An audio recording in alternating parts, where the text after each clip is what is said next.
Hello दोस्तों, आपका स्वागत है zero to infinity mathematic classes में।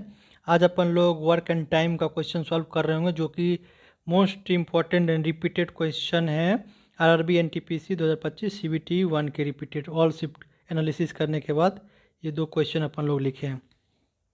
तो स्टार्ट करते हैं।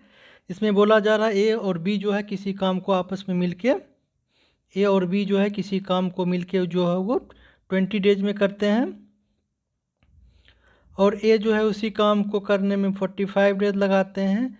तो पूछा जा रहा है कि then B alone can do 3/4 of the same work.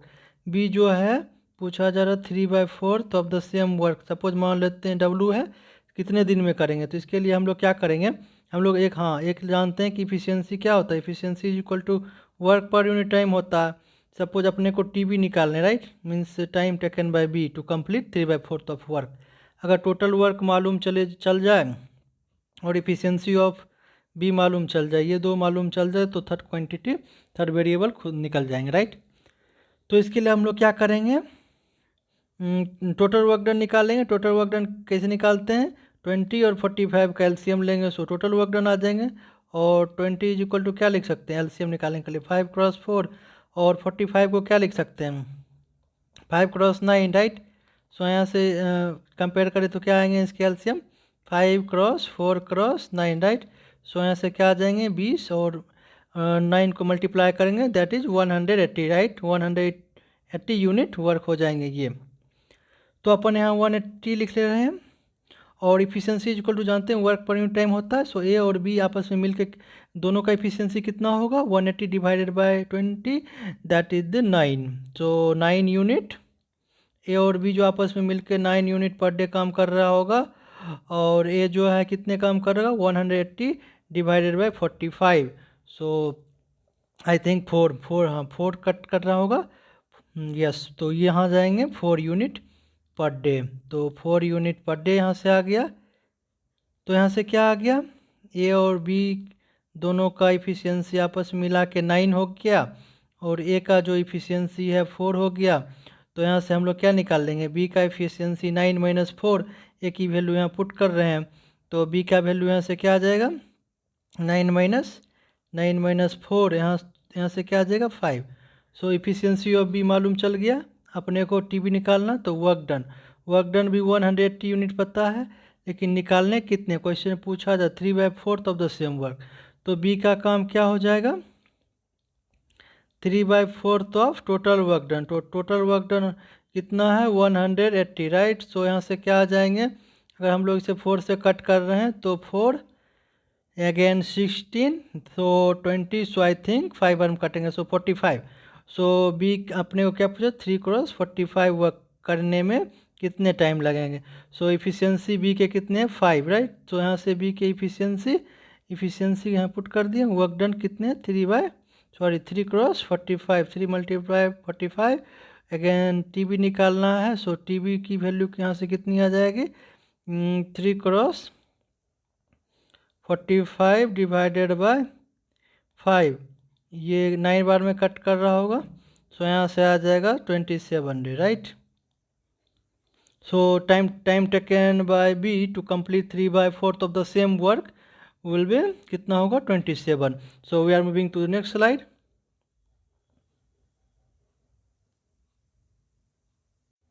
और ये जो है सबसे बेस्ट क्वेश्चन है अभी तक का जो मैंने ऑल शिफ्ट में देखा। ये टाइम एंड वर्क का इस पे मतलब अल्टरनेट काम कर रहा होता, कोई भी आदमी अल्टरनेट काम कर रहा होता, उसमें पूछा जाता। तो आप लोग स्टार्ट करते हैं सेकंड क्वेश्चन से। इसमें बोला जा रहा है P and Q can complete a piece of work in 14 days and 19 days. तो पी जो है किसी काम को, हम अपन लोग लिखते भी जाते हैं, पी जो है किसी काम को कितने दिन में करता है 14 डेज में, राइट। और क्यू जो है उसी काम को कितने दिन में कंप्लीट करता है 19 डेज में। और बोला जा रहा है they work on alternate day, means yes beginning with P. बोला जा रहा है अगर मान लीजिए पी जो है सबसे पहले काम करना स्टार्ट करेगा, तो उसके बाद जो एक दिन में काम करेगा फिर क्यू करेगा, इस टाइप का, पहले पी देन क्यू फिर P then Q, like that, इस तरह काम कर रहा होगा, राइट। क्वेश्चन को हम लोग समझ गया। Beginning with P, the whole work will complete in how many days, तो कितने दिन में ये काम कंप्लीट होगा। इसके लिए हम लोग क्या करेंगे, फिर वही कंसेप्ट लगाएंगे, पी का 14 डेज एंड, तो अपन लोग टोटल वर्क डन निकाल लेते हैं। तब अपन लोग सोच रहे हैं किस तरह कर सकते हैं। तो इसके 14 और 19 कैल्शियम कितने आ जाएंगे, तो 14 मल्टीप्लाइज बाय 19, सो ये क्या हो गया, टोटल वर्क डन, राइट। तो अपन लोग फिर जानते हैं इफिशियंसी इज इक्वल टू क्या होता है, work per unit time. So efficiency of P कितना आ जाएगा, वर्क पर यूनिट टाइम। सो 14 से 14 जाएगा, तो इसका क्या आ जाएगा, 19 यूनिट 19 यूनिट पर डे काम कर रहा होगा पी, राइट। और सिमिलरली क्यू कितना कर रहा होगा, वर्क पर यूनिट टाइम। सो अगर 19 कट जाएंगे, सो यहाँ से क्या आ जाएंगे, 14 यूनिट पर डे, राइट। तो यहाँ से ये आ गए, यस।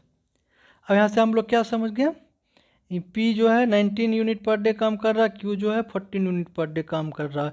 तो मतलब पी और क्यू दोनों को आपस में मिलाएं, सपोज पी और क्यू को आपस में मिलाएं, तो ये मतलब फर्स्ट डे पी काम कर रहा होगा 19 यूनिट, यहाँ से सपोज मानते हैं 19 यूनिट फर्स्ट डे ये काम कर रहा होगा, क्यू जो होगा वो 14 यूनिट काम कर रहा होगा। इसका क्या मतलब हुआ, फर्स्ट डे और सेकेंड डे, तो 2 दिन का काम मिला के कितना हुआ, तो 2 डेज का काम कितना हुआ, तो 19 प्लस 14 दैट इज 33, तो ये आ जाएंगे 33 यूनिट काम हो गए,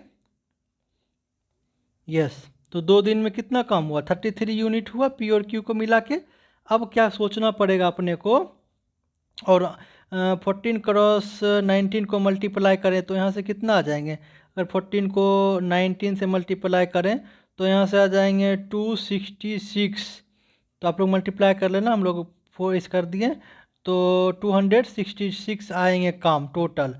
तो लेकिन अभी करा कितना, 33 यूनिट ही मिल के करा है काम।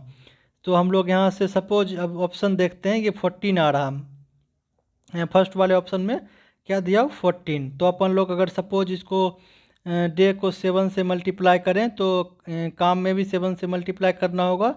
तो अगर 14 डेज करें, तो 14 डेज से करें तो यहाँ से कितने आ जाएंगे, 33 cross 7 that is 1 and 2 that is 231 unit काम।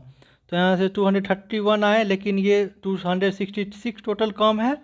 इसका मतलब और थोड़ा सा इसे मल्टीप्लाई करते हैं, अगर सपोज इसे मल्टीप्लाई करते हैं 2 क्रॉस 8 से, तो इधर भी 8 से मल्टीप्लाई करना होगा, तो ये कितने हो जाएंगे 16 डेज, राइट। सो 16 डेज हो गए, फिर 8 से इधर भी मल्टीप्लाई करना होगा, तो कितने हो जाएंगे 33 क्रॉस 8 दैट इज क्या आ जाएंगे 4 2 हो जाएंगे बकाया 24 देन 25 26, आई थिंक 264 यूनिट कम होंगे, राइट। तो 264 जो है इसके पास है 266 के, तो आई थिंक अगर एग्जाम में रहेंगे तो ये भी मार सकते हैं, और क्योंकि अगर हम लोग आगे बढ़ेंगे 9 से अगर इसे मल्टीप्लाई करेंगे तो ये जो टोटल काम को एक्सीड कर जाएगा, तो आगे हम लोग चेक नहीं करेंगे। तो 12 के लिए इसे 6 से मल्टीप्लाई करना होता, तो सबसे मतलब हम लोग क्या सोच लिए, ये जो है सबसे 264 आया, तो 266 के पास है। तो अब देख लेते हैं, तो अपने को यहाँ से क्या आ गए 16 डेज आ गए। 16 डेज में कितनी यूनिट काम करें, 16 डेज में ये काम करें 264। अब फिर बच कितना गया काम, बचा कितना 266 माइनस 264 दैट इज़ 2 यूनिट काम अभी भी बचा हुआ है। लेकिन क्यू ख़त्म कर लिया, जब जो काम बचा हुआ है वो तो फिर से पी स्टार्ट कर रहा होगा, तो 2 यूनिट काम आया, तो 2 यूनिट ये हो गया वर्क, ये क्या आ गया वर्क। और इफिशियंसी ऑफ पी कितना निकालें 19, so efficiency is equal to क्या होता है work per unit time, that is efficiency of P is equal to 19 efficiency and work कितना बच गया था सबट्रैक्ट करने के बाद 2, राइट। 264 एंड 266 को सबट्रैक्ट करने के बाद 2 यूनिट काम बचा था, then efficiency is equal to work per unit time. So PT कितना लगेगा उसको, तो 2/19 और लगेंगे काम, राइट। सो यहाँ से क्या आ जाएंगे, यहाँ से क्या आ जाएंगे यहाँ से आ जाएंगे 16 और 2/9, यही हो जाएगा ऑप्शन। तो आप लोगों को कैसा लगा कमेंट सेक्शन में अवश्य बताएं। अगर अच्छा लगा तो चैनल को अवश्य सब्सक्राइब करें। Thank you all.